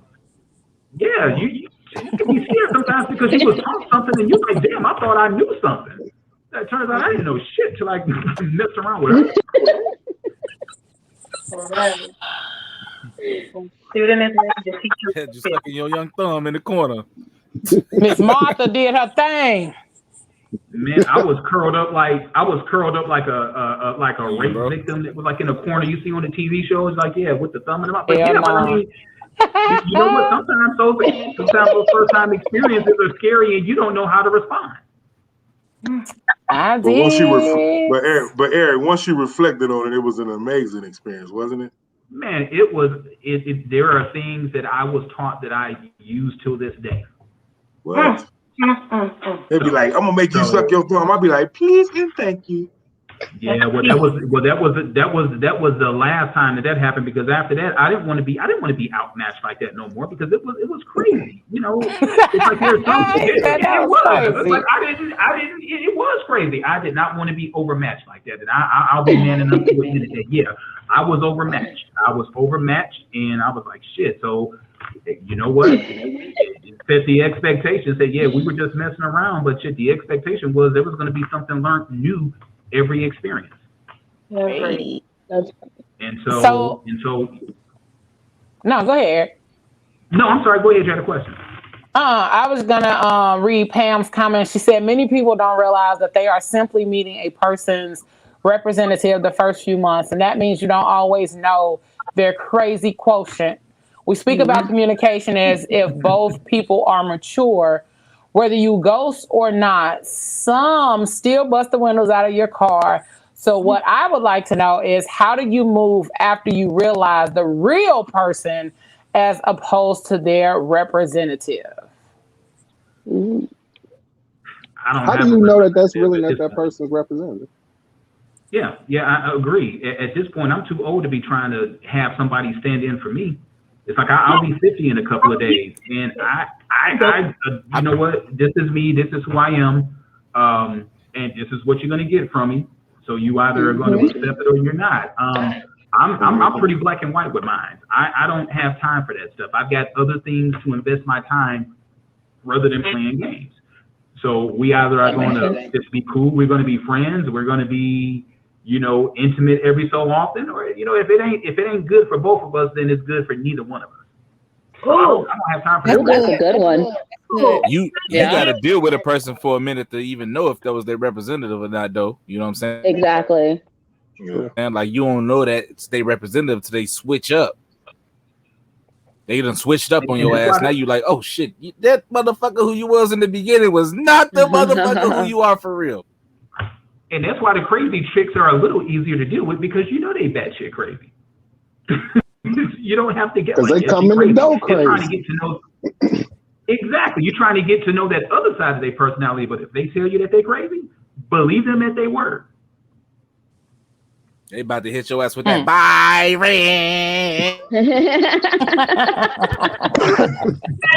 Hey, bro. But she said so. But the question is, how do you move on after you realize that they are not who they said they were? You move on the same way you straight up with anything else. Yeah, it's like, you know what, this ain't working out. You want this, I want that. You know what, we can't seem to meet in the middle, so it's just best we just part ways and move on. Mm-hmm. You do it with jobs, you do it with friendships, you do it with all types of things. This doesn't align up. Straight up with them. Right. Yeah, because sometimes two great people don't necessarily make a great couple. Yeah. So we're gonna take another quick break. Whoa. But this time, this break, we're gonna hit y'all with the new music moments real quick. Before we roll up out of here, we are down to like the last 17 minutes or so of the show. So we're going to give y'all this new music moment. And then we're going to hop right back into the conversation. And everybody going to give a few little tidbits of what they feel they gained from this conversation tonight. All right? We'll be right back. Yo, what's up? It's time for your new music moments with your man, The Mouth, right here on the Phat Girl Chronicles. We started off tonight with a new artist by the name of Jay Stevens, along with the group Van Jess, and they call this one Already On It. And you heard it first, right here, in your new music moment on the Phat Girl Chronicles. When you're going through what you said you do, temperature rising up through the roof, sitting at home trying to play it cool, giving you a green light, make a move. If you got something you wanna say it when you get here, you know the way. Told you once and it hasn't changed. I know you know how I feel. Already on it. Soon as I fall in, come in a moment. How do you want it? How do you need it? Long as you want it. Already on it. Yeah.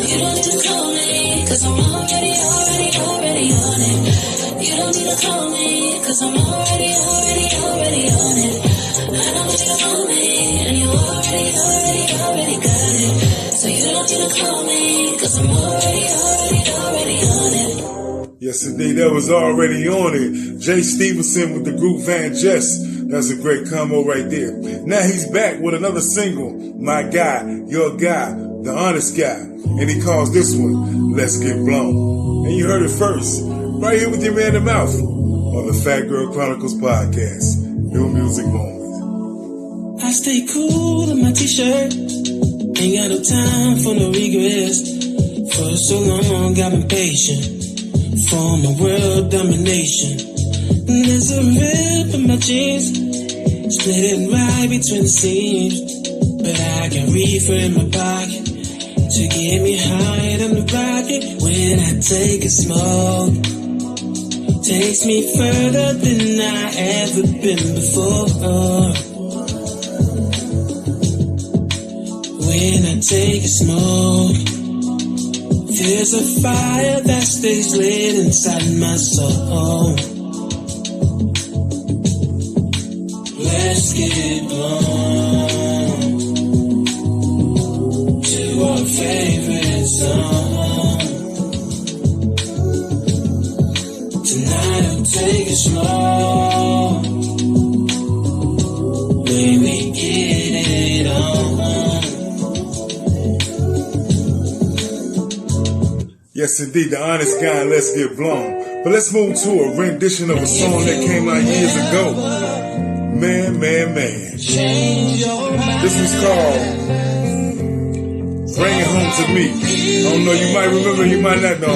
But on this rendition, it's PJ the Chicago Kid, PJ Morton, along with Kenyon Dixon and Charlie Benton. Listen to this soulful rendition. Let me know if you like it. Right here on the Phat Girl Chronicles with your man in the mouth. I know I like when you leave, but I know I only be hurting myself. Oh girl, bring it to me, bring me your sweet love. Bring it on to me. Yeah. I'll give you my jewelry, my money too. But that ain't all I do for you. Oh, girl, bring it to me. Bring me your sweet loving. Bring it on to me. Yeah. Soulful Souls. BJ the Chicago Kid, PJ Morton, Kenyon Dixon, along with Charlie Denton in the remake of Bring It Home to Me. Now let's get into another song that's going to be the number one. She's back, y'all. It's her. And guess who she got on this one right here?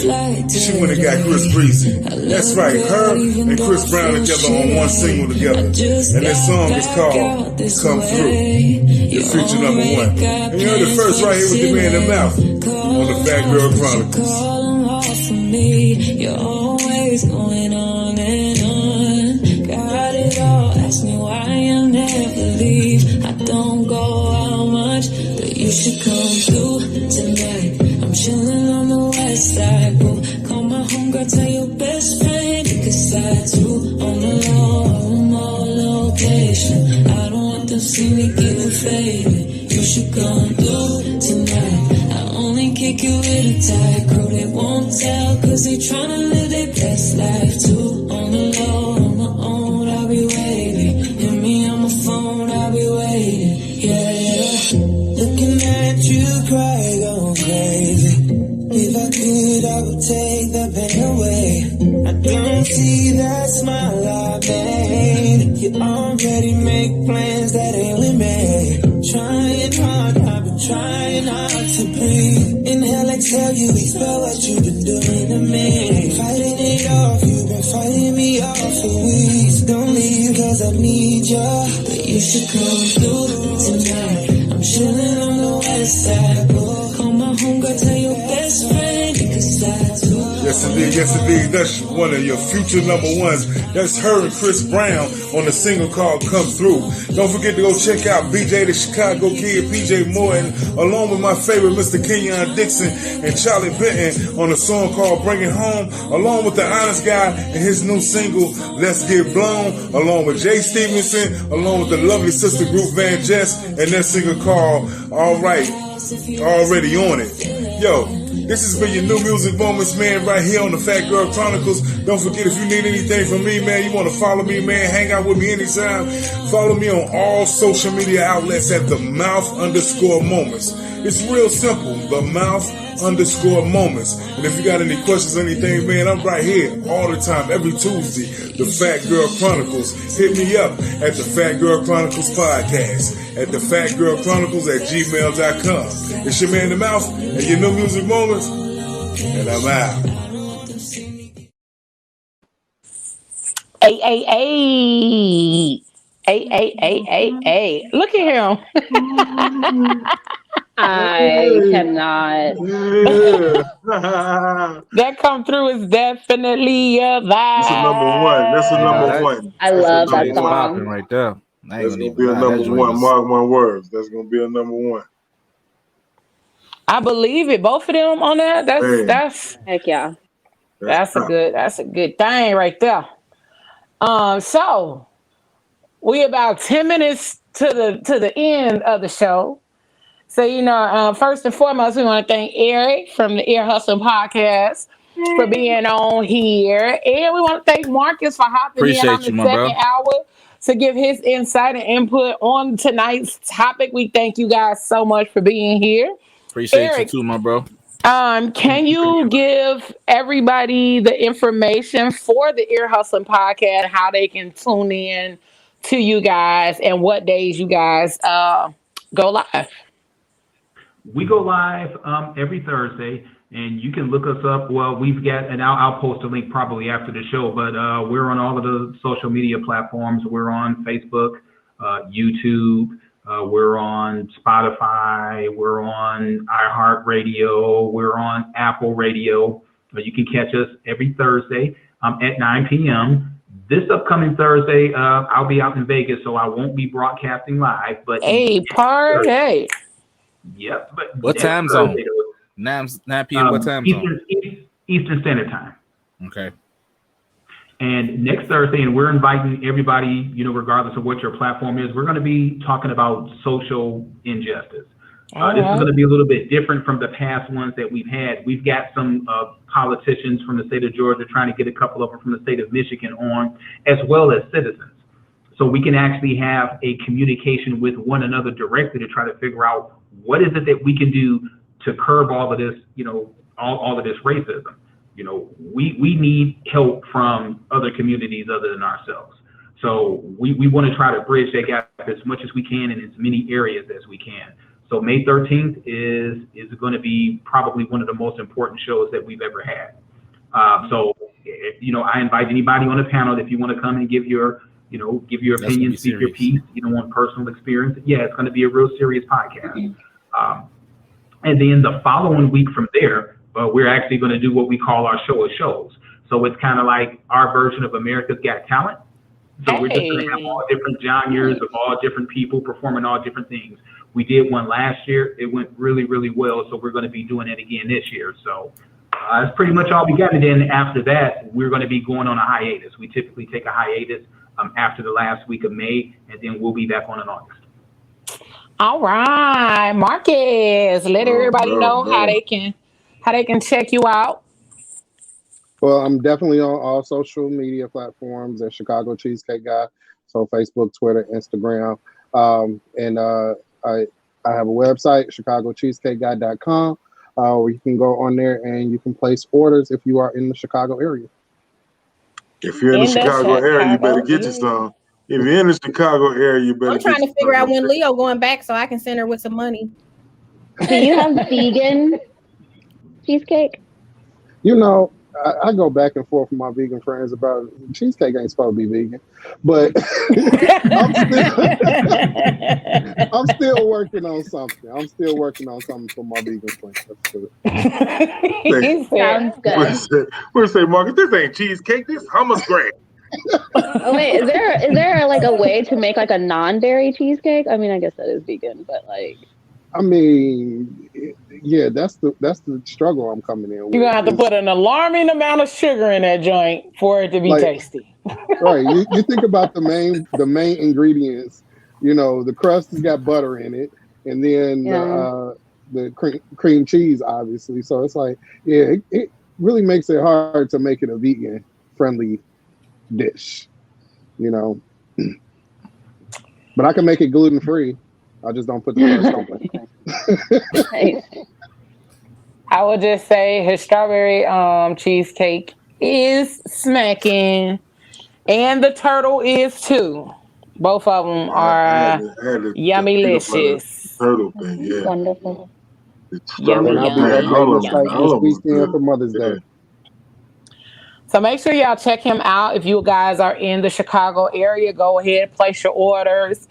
Because he has some amazing cheesecake, check him out at the ChicagoCheesecakeGuy.com. Make sure you follow the Ear Hustling Podcast on all social media platforms. And make sure you check them out because they go on a hiatus at the end of May. So you want to get all that good stuff between now and the end of May. And also, if you want to check out their previous shows, they are on all podcasting platforms. And you guys also have a link tree, right, Eric? We do. Okay. And I will be posting both of their information on the Phat Girl Chronicles page, as well as in the Phat Girl Chronicles podcast group on Facebook, so that you can check both of them out. Make sure you guys support. And this is only show number 1 of our podcast Explosion Month.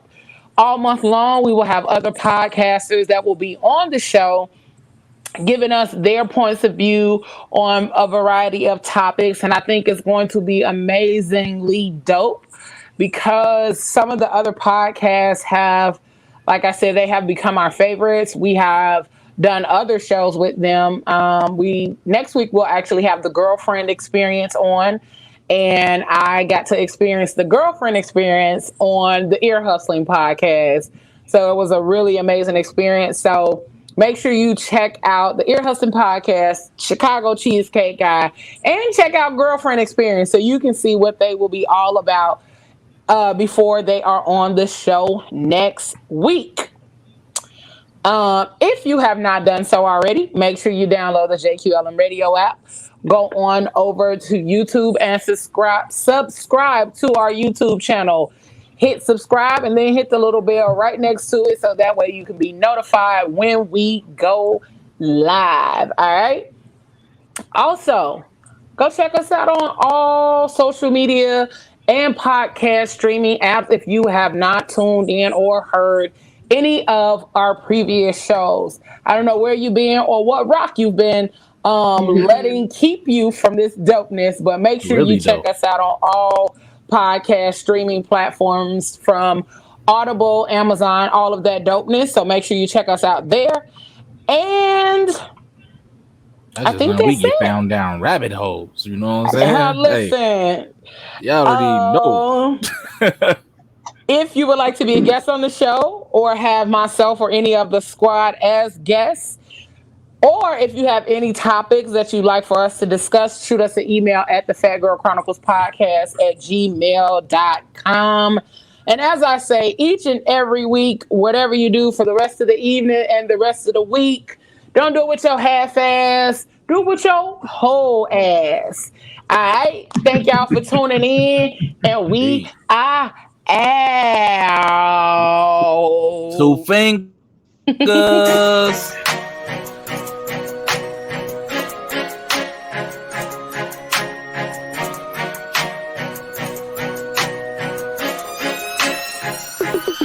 It's been a long and winding road, not to this point, but here I am. And I won't stop until my soul can't take no more, until I drop in, that's my plan. But until then, I'm grinding, I'm working.